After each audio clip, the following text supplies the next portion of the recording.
in the first 7 years of life. That's why poor people stay poor and rich people stay rich. The movie The Matrix is not science fiction. It's a documentary. Every human, and this is a fact, every human first 7 years is download hypnosis. The brain of a child under 7 is in a lower vibrational frequency. When you put wires on a person's head, you read electroencephalograph, reading brain activity. A child below 7 has a lower vibration than consciousness. It's called theta. Theta is imagination. Oh, that's how kids play a tea party with mud pies, but to them it's a real thing. A kid rides a broom, it's a horse. That's theta, imagination. Theta is also hypnosis. And the idea is this: before you can become conscious, if you don't have any programs, what are you going to be conscious of? So nature makes the first 7 years. What kind of programs are required to live on this planet? I say, how do you get them? Theta is hypnosis. You just watch. You watch your parents, you watch your siblings, and your community, because you have to learn how many 100,000 rules. Think about it. Just to be a functional member of a family and a functional member of a community, there are rules.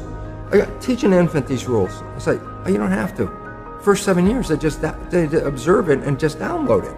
Look, this is not new. I mean, there's the famous book, Rich Dad, Poor Dad. Sure. And basically said you come from a poor family and you could struggle your whole life and try to get rich, but you're not going to make it. And if you come from a rich family, you could be stupid your whole life and make it. Not because it was thinking, but it was unconscious behavior that was downloaded from rich families into kids, which is unconscious. So they're making the right moves unconsciously. If they engage their conscious mind, then they look stupid, but it's unconscious. And that's the same thing with poor people. Poor people have beliefs from the family. Oh, you can't make it, life's a struggle, things are hard, who do you think you are? And if that's the program you get, then 95% of the day you will sabotage yourself. And that's why poor people stay poor and rich people stay rich, because the programming. 95% of our life, this is a fact, comes from those programs in the subconscious. Every day, only about 5% of their life are you using conscious, which is creative. 5%. So your life is being lived, even though you think you're living your life. Exactly, and you don't see it because it's called subconscious, below conscious. And the Jesuits, for 400 years, they were boasting. People didn't understand. They say, give me a child until it's 7 and I will show you the man. They've been saying that for 400 years because they knew 7 years was the program period. And 95% of your life after that will be whatever that program is. So you don't have to try and think about what happened. I just say, look at your life. The things you like that come into your life come in because you have a program that supports them. But anything you struggle with, work hard at, put a lot of effort into making it happen, why you're working so hard, inevitably you have a program that doesn't support that conclusion and you're trying to override the program. So you don't need to do a lot of strength and psychology stuff. You just look at your life and say, where am I struggling? Because wherever you're struggling, inevitably is a program in your subconscious that does not support that destination you've been looking for. The conscious mind is creative and can learn in any number of ways. Read a self-help book, go to a lecture, listen to this program, and conscious mind's going to get some awareness. And I go, yeah, but subconscious mind doesn't learn that way. I go, right, it doesn't. Subconscious mind learns in 2 fundamental ways naturally.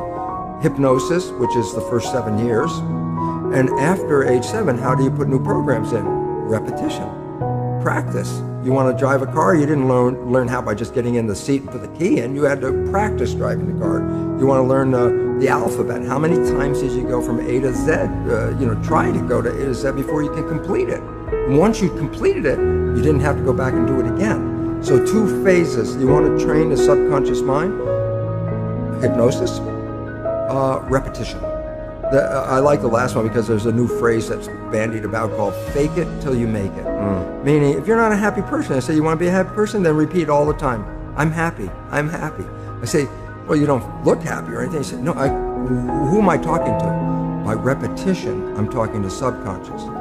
If subconscious gets, I am happy, and 95% of your life comes from that subconscious, there will be a point once the subconscious I am happy, you don't have to say it again. Okay. It'll be automatic. And that's why we see people do affirmations and gratitude journals and stuff, because if you do that daily... It's repetitive, and that's the secret part. Putting a sticky note on the refrigerator is more like a suggestion, but it's not a repetition.